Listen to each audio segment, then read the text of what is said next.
baby. Hey, everybody! We are live. Beacon of Light podcast here. We have the amazing, I got to go this way. The amazing Jim Edwards. And I am totally excited. If you guys are excited, please pop in here. Let us know where you're from, who's showing up live. And if you have a ton of questions, please ask. This is the time to do that. So everyone, you guys know Jim Edwards. I've been bragging about him all week and for years. And so this is really exciting. But before we talk to him, we got to do the little video. Okay, maybe if I hit it. Okay. I'm April Tribe Juke. Welcome to the Beacon of Light podcast. I believe we are all made with light, and light is hope. This podcast brings authors who write stories of hope to all of you. Your journey to be inspired and amplified by these stories starts now. And we are back. You guys are popping up here live. Hello. Hey, look, Luis, you are here. Louisa, thank you so much for being here. Everybody popping in here. Let us know where you're from. Hey, Sunny. What's Hi, up? Jim. What's up, Sunny? What's up, Louise? I feel humbled already because you have a cool intro video and I do not. I just get on my podcast and start running my mouth. So nice. Thank you. Thank you. Did you just make that up? I'm looking at you like, this looks like you're making fun of me. Like, I'm just running my mouth. Yeah, that's Jim running his mouth. That's what that means. Running your mouth. Okay. La, la, la, la, la, la. That's what that means. Okay. All right. Is that your new name sign, Jim? No. Let me tell you what, I'm going to use that to the kids around the house and see, see what kind of reaction I get. Terry will get mad and throw something at me, but what are you going to do? Exactly. Right? Nice. Okay. All right. Nice, well, this nice. is about copywriting, not ASL, right? I mean, right. What are we doing here? We're doing all these amazing words for all of our amazing authors who put words together, right? Sunny, you're an author. Louise, you're an author. We have so many people. Look, I have Facebook user, hello from Knoxville, Tennessee, who is probably an author as well. I bet is that Felicia? I know. I have a friend in Knoxville. Her name's Felicia. Do you know her? Bye, Felicia. No, for real. Her name's really Felicia. I'm not sure, but hey, maybe so. But we would want to welcome everybody here, and please put down your questions of anything you have, because today, as you can see off to the side of him, we're talking about his amazing book, Copywriting Secrets, right there. Look, I mean, this needs to be your book that you jump into and figure out how to put the words together to do what, Jim? Why do they need these special words? Oh, because it says it right on the cover, which it should say on your cover too, to help you get more clicks, sales, and profits. And that includes selling more books, more clicks on your offer, your book funnel, more sales of your books, and more profits in your bank account, so you can continue to be an author and make money and share your message with the world. Because it doesn't do you any good to write a book and not sell any. Nope. Because writing books and they stay there, all they collect is dust. They collect no money, no nothing like that, right? So we want you guys to be able to get this word out there. So we've been bragging you up all week, Jim. So is it true? Has it been true that you sold 85,000 books? Nope. Nope. Oh, more than that. More than that now, because I sell books every single day. That's the beautiful part, is that whenever somebody gives you, if they're selling books, they give you a number. That's the number from like last month. That's right. So it's got to be higher. Yeah, that's last month's number. Nice. I love it. Sunny says that Jim's book is pure gold. Well, thank you, Sunny. Let me see. Yeah, sounds like gold to me. Awesome. All right, Jim. So tell us why you started to write this book. Why do we need it?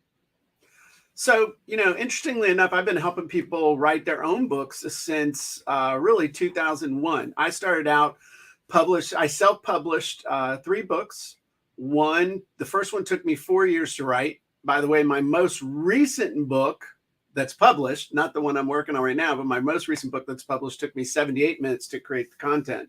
So the big thing is, no matter how long or short the time it takes you to write your book, what I learned is that it's not about being an author. It's about being a best-selling author. And in order to be a best-selling author, you have to go sell books. And what sells books is being able to find the audience, target them, give them a message that makes them say, I need that book. And do it in such a way that it's gonna not only get them to buy the book, but also want to buy the other stuff that you have.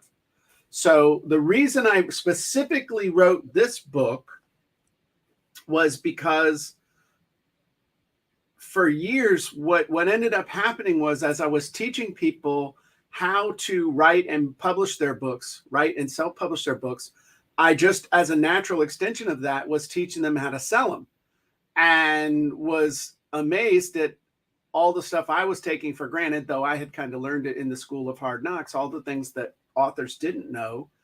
And so there's really been two parts of my business over the last 2.5 decades.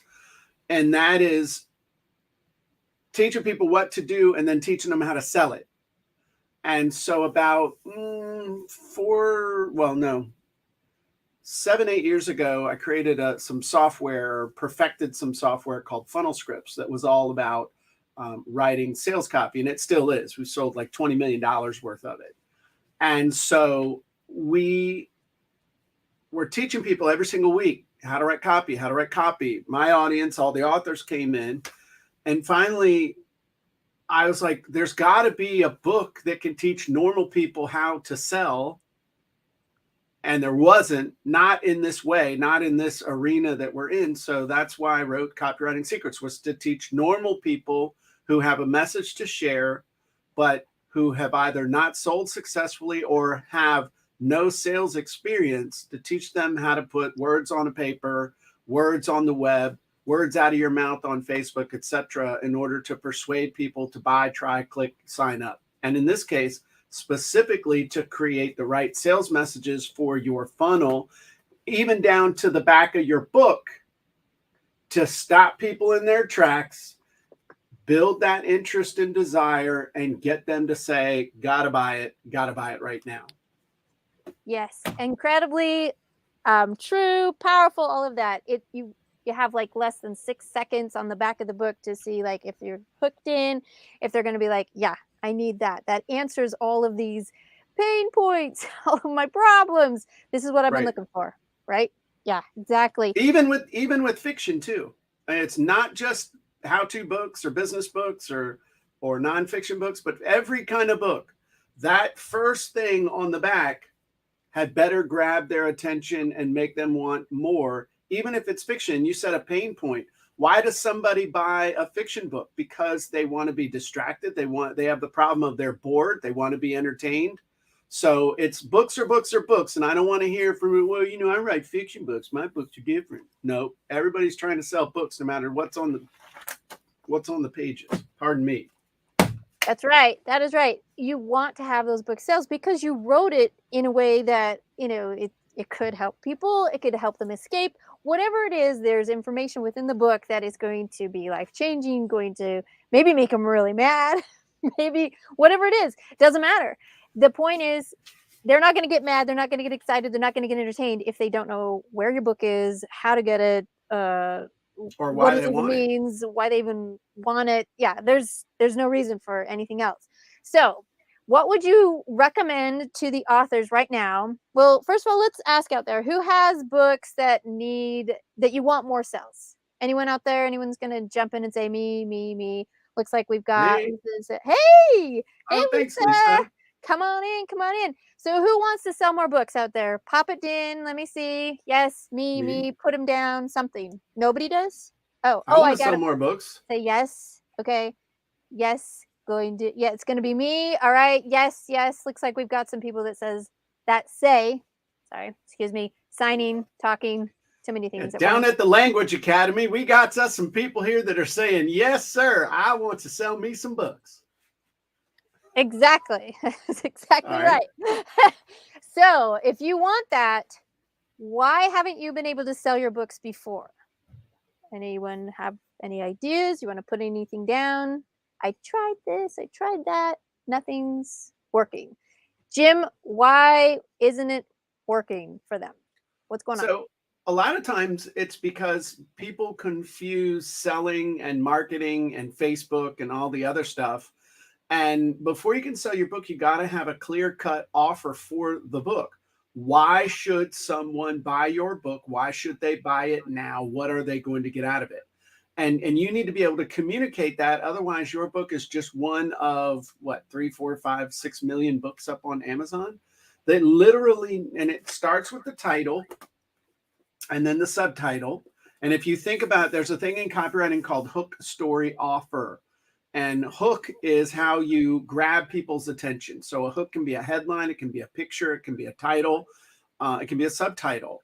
So if you look at this book, there's a hook, there's a story, and then there's an offer on the back. And that's in all books, especially nonfiction books, but even fiction books should have a title, and that's the hook. Then you should have a subtitle, and that's the story. And then the offer is the copy on the back that's basically telling them all the cool stuff that's going to get them excited and curious and wanting your book. So the title, the hook, Copywriting Secrets. Well, I've tried copywriting before. I've heard of this copywriting thing. I know there are really good copywriters out there because they seem to just get my money, which, by the way, that's when I really decided I was going to get good at copywriting back in 2002, because I saw all these people who were amazing at writing sales copy because they were getting my money. And I learned that this is a learnable skill. This is not something that, you get penalized for using patterns and language sequences and blueprints and stuff like you would in 11th grade English class. There are certain, you're just like looking at that thing scrolling on the bottom and you sign in and everything. I'm like, that's like the flashing lights warning on stuff, may cause disorientation. But the big thing is that this is a super learnable skill, and it's learnable fast because you don't have to know it all. Unlike English composition, where you got to kind of go through the whole class in order for, to have it. If all you need is to be able to come up with titles and subtitles and then format for the back of your book, that's all you got to learn. It's like turn to, chapter, I'm not quoting exactly, but it's like chapter 12 and chapter 15. Go right to those and read those. I'm not saying those are the right ones. I'd have to look through. But that's one of the key things to understand here is you don't have to have a master's degree to make this work. You can learn basic stuff in a day that can revolutionize your ability to sell. That's one of the great things about copywriting. So you also want to avoid the mistake that a lot of authors make of thinking, well, I'm an author, I'm not a salesperson. Selling is Amazon's job. Selling is the publisher's job. Selling is dirty. Selling is icky. No, selling's how you get paid. Selling is how you make the money to be able to share your message with the world and do the work that you were called to do. Did that answer your question? It answered mine. How about you guys out there? 3 things: your title, your story, that hook. I mean, we've got everything happening right there. I'm looking at something. So last night when I was rereading, and sad story, here's a sad story short. So I got this book about a year and a half ago, and I've been marking it all up. It was like a well-loved, I'll say, copywriter Bible. So thanks, Jim. Mm-hmm. I'd put down the Bible, pick up yours, right? And start writing, figuring things out. It was all marked and tabbed and cornered and stickied. And about 3 weeks ago, there was a bad accident. Had to do with water on the table that I'd left. Came back to the book. Nope, there was no saving that. It was glued, juiced shut. Wow. I'm like, oh no. So I had to go get a new one. So, but it's good because now going through the second time, I find myself marking things that are different probably than what I did the first time. Because I was looking back on this page, I'm like, oh no, this one's even better. So I found more gaps. So I don't know if I recommend that, but maybe buy it a second time after you've marked it all up and find new treasures. At least I have. Well, I couldn't agree with that more. And I will just say, as you being the editor of my next book, which is still in process, I'll be interested in when you're going through this, if you can find the 5 known typos that I will do absolutely nothing about. I mean, they're in there forever. Amazon sends me a notification every 2 weeks telling me there's a readability issue, but that's okay. I'm not going to change it because I'm busy. Right. You're busy. You're busy. Mr. Pickles is busy. We got lots of things happening here, right? Lots and lots of things. So hey, I'm a there it pickle on is. a mission. Pickle on a mission. What's your mission, Mr. Pickle? To not get eaten with a hamburger or any other kind of, I don't want to go out as a garnish, or worse yet, they put you on the plate and nobody eats you. You just end up in the trash. Think about that. Spend your whole life. This is the perfect metaphor for you guys not learning how to sell your books. I could spend my whole life being a pickle. They would put me on a plate and no one eats me. Same thing with your book. Spend years writing it and you don't take the necessary steps to actually sell it. You're like the pickle in the trash. How pathetic. Ah, way to go, Mr. Pickle. That was truth. uplifting. That was truth. It was a little sour. I will say it was a little sour, but it was very true. But some pickles, hey, it might be your bread and butter pickle. Might lift you up a little bit, a little sweet there. But we'll see. We'll see. There you go. There you go. That's it. Okay, so I'd love to talk a bit about the back cover copy. If we have so we've already printed, we're already up, we're selling on Amazon. Now we've just learned all these things. Do we have to go back and republish, or can we just maybe fix the back cover? What can we do? Because all of a sudden, if we learn these things, how do we now apply them? Like, any ideas? Like, what can we do? So the cool thing is that with Amazon, if you're just doing Kindle, it's as simple as just redoing your description. It's as simple as just going back in when you listed where you list your book and just changing the sales copy on the page. So that's number one. That's easy. The second thing, and you can test this because I won't even talk about the Amazon ads, which I think are really the only ads worth running as far as trying to sell books. But even if you're not running any advertising whatsoever, if you change the copy on the page, let it run for a couple months, just depending on how much traffic, how many sales you're getting. I mean, this doesn't work if you're only getting like one sale a month, but you can change that copy and then just measure number of sales month by month and change it back. Same thing with the back cover copy. You can change that on the graphic that you submit and then resubmit the graphic. You don't have to get the book itself reapproved. It's just the cover. One other thing that you can do, and this requires a little bit more, but if you think that hearing me and like the thing you got to do with the titles of your book, you got to think about it from the standpoint of, if nobody knows who I am, like luckily we're doing all kinds of other advertising and other things that are raising awareness. So if somebody goes to copywritingsecrets.com, or if they go to Amazon, they kind of know the name of the book, or they've heard me on a podcast, or they know my name, or they kind of know what the title of it is. And so they can go look and they'll find it.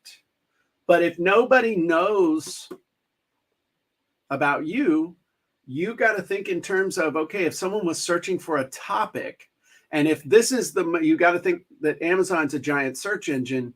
If my book is about copywriting, but yet the name of it was Selling Secrets, it's not going to show up in the searches.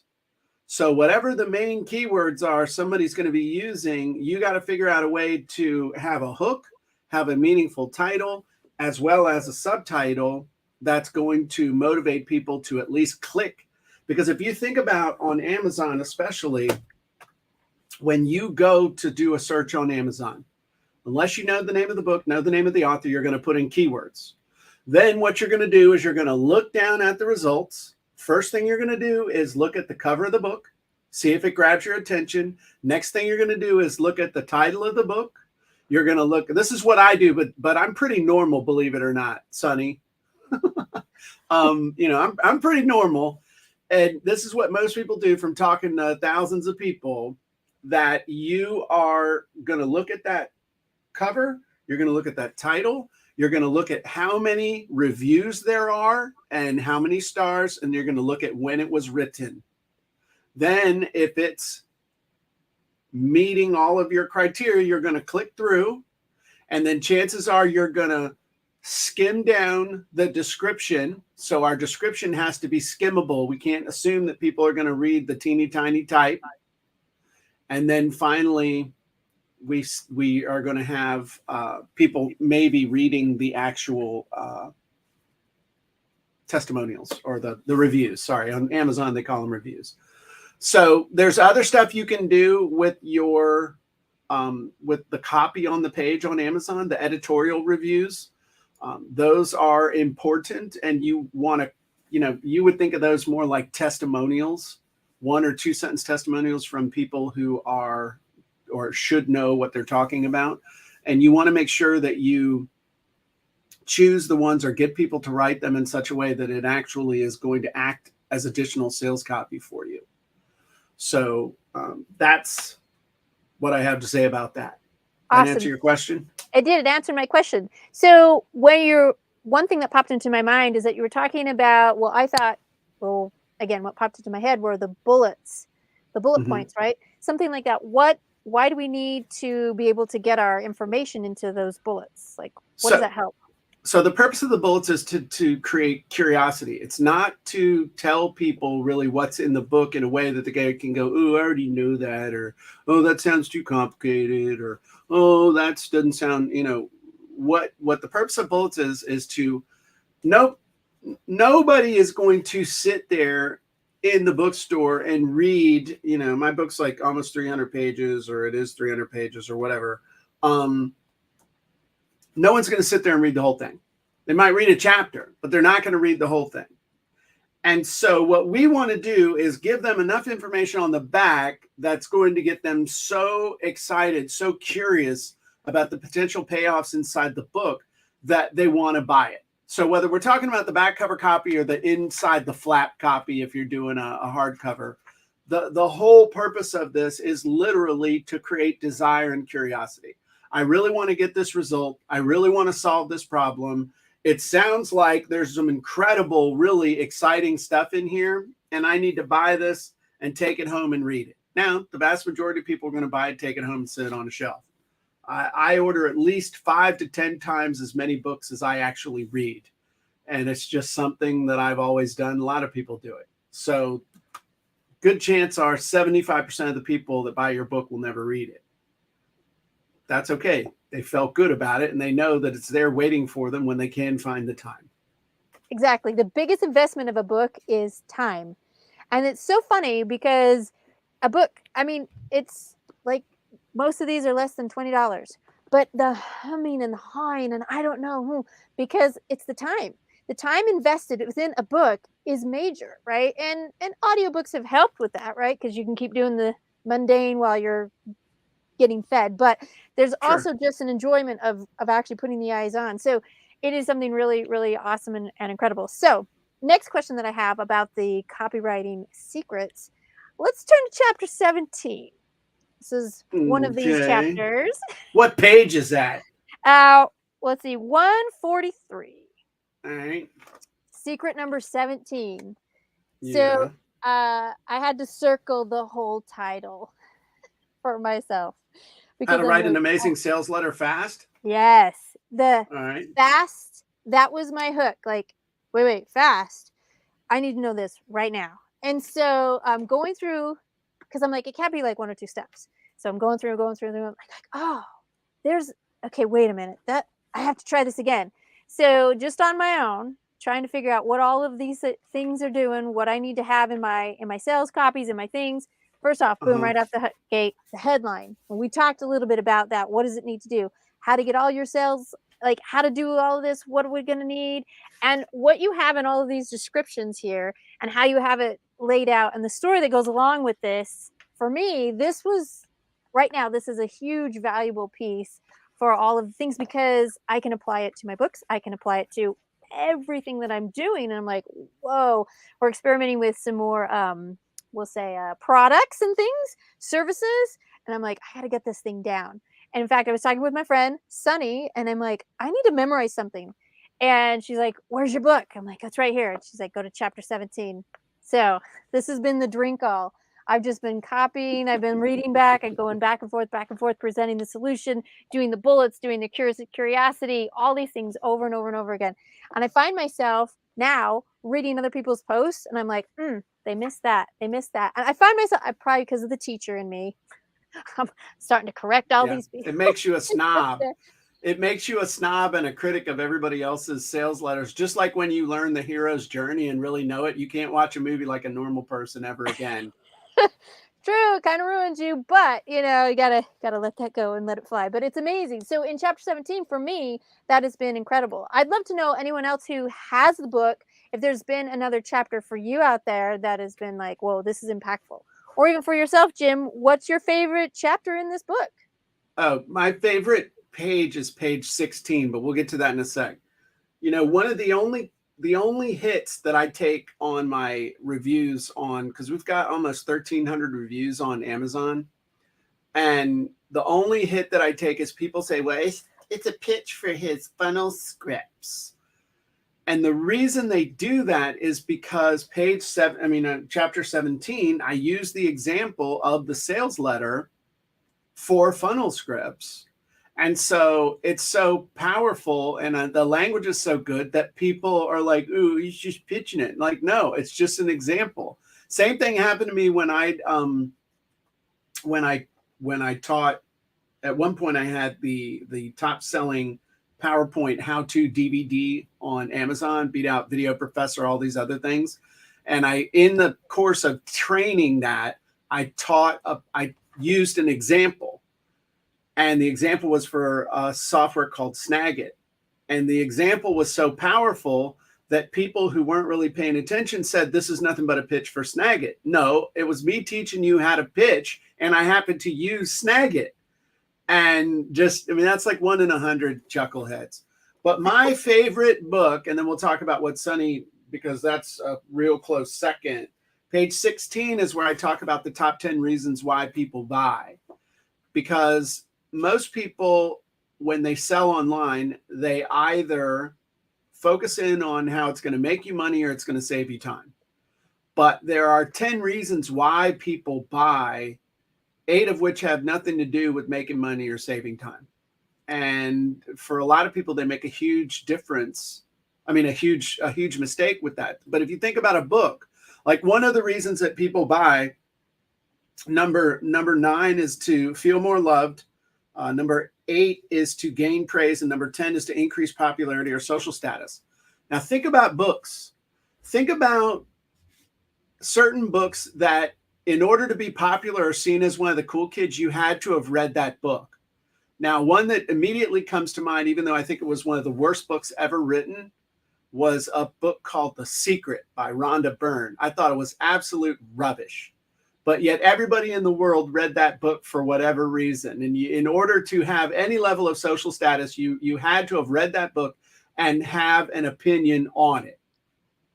And, another thing, I read the first Harry Potter book just so my wife would leave me alone and we could be like, I know this is going to sound stupid, but I read the first Harry Potter book because I loved my wife.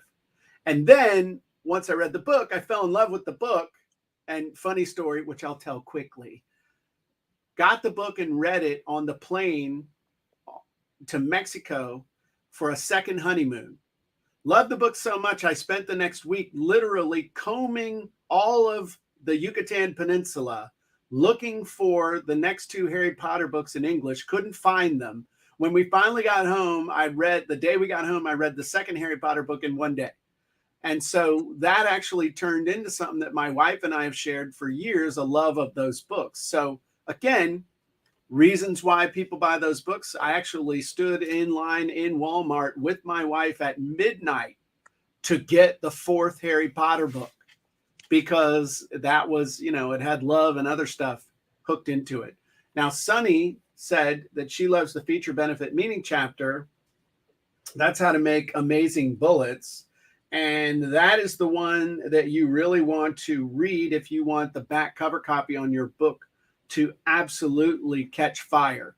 Because see, what most people do is they talk about what something is, whether it's the book, this is a guide to real estate. This is a guide to writing sales copy. But feature and benefit, meaning you take the feature, this is a guide to real estate. This is a guide to investing in real estate. What's the benefit of investing in real estate? So you can be your own boss. And then the meaning of that is that so you can find financial freedom. So now you have a bullet of, this is the only guide to real estate you need to be your own boss and find financial freedom in the next 3 years. Wow. So it's like, wow. Okay. Anyway. That's exactly so it. That's what we need to do with bullets. That's why. Right. The feature and benefit, because if they don't know what the result is going to be, it doesn't matter. You want that result. I mean, wow, to be financially free in less than 3 years, I'm in. What do I do? Where do I sign up? Well, right. And here's the thing you just said. People don't buy a book. They buy a result. And you communicate that result with sales copy in such a way that makes people really want to buy the book. Exactly. The book is the vehicle. They're buying the result, and the book is the vehicle to get that result. Awesome. Exactly. And I love your Harry Potter story because very similar. I saved all of that time when I was getting my master's in education. I did not read a single one of the books. I never saw a movie, nothing. I wanted to save all that. And when I finally walked across the stage with that master's, that was my gift to me. I went and got all of the books and I just dove in for a summer. It was like a feast. Yeah, my poor kids, they were like, again? And now it's every year. We just listen through them and yeah, it's crazy. But yes, yeah. I love it. Sunny says she's never heard of the Harry Potter books. No, she said she's never read Harry Potter. She's heard of them. Come on, you read those out. All right, awesome. Well, Jim, our time is getting here to a close. Does anyone have any questions out there? If there's something that you, Jim, want to share with all of us, this is that time to do it. The floor is yours. Well, I would just share a quote or a couple of ideas that I got a long time ago from Robert Kiyosaki's book, Rich Dad, Poor Dad, which I think launched more people into MLM than anything else, but that wasn't why I read it. But he talked about there are best-selling authors and there are best writing authors. I would rather be a best-selling author who's getting better as a writer than I would to be a perfect writer who is a crummy salesperson. Because ultimately we are writing our books to get the rewards that come from the books. Yeah, it's nice to get awards. You know what? I actually got a gold record from ClickFunnels for selling $1 million worth of my books. But that's kind of as they say in economics, that's a lagging indicator.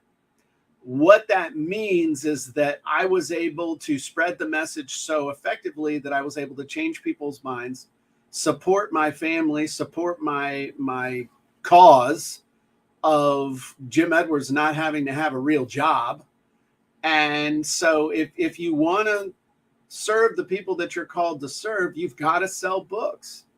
And you do that by being the best selling author, not being the best writing author. So the other thing is that I learned from that book, Rich Dad, Poor Dad, was the idea of pipelines.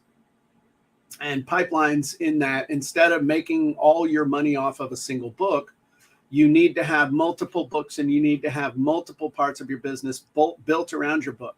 So most authors don't make money from book sales. That's a loss leader. Where they make their money is from the speaking, the coaching, the teaching, the back end courses, all of those things. That's where the big money comes from. I have a friend of mine who is an international best-selling author, like with real publishers, and he's published with Penguin and HarperCollins and all this other stuff. But the way that he makes his money is that every 2 years he comes out with a new book, and that book gives him an excuse to go out and solicit speaking gigs, as well as for people he's spoken for in the past to say, okay, hey, you're going to come and speak on the new book. So he might make $50,000 in a year off the book, but he makes $500,000 off of speaking and coaching. And now I've helped him to start building up a membership site. So he has recurring revenue that's built around all of his books. And so he actually makes more money off of his membership site than he does off of book sales. So that would really be the big thing I would tell y'all is you got to get really, really good at creating sales messages to sell your book. Know your avatar extremely well so that you can put words on paper, words out of your mouth, words on the web that make them go, dang, I got to have that book. And then the business doesn't stop with the book. The business continues after the book. In fact, that's where the big bucks get made. That's where you change your life and the life of your family without having to have a traditional publisher or burn up the road doing book shows and book signings and book tours and all this other stuff, which just to me look like a giant pain in the neck. So get real good at putting them words on the back of the book and on the Amazon and on your website and on the Facebooks, getting people excited and curious about your book, and then get them to go buy a copy. Awesome. Awesome. Thank you, Jim. That's exactly what we wanted to do, is that we wrapped up that with a nice tight bow. Wonderful. Any other words, Mr. Pickles?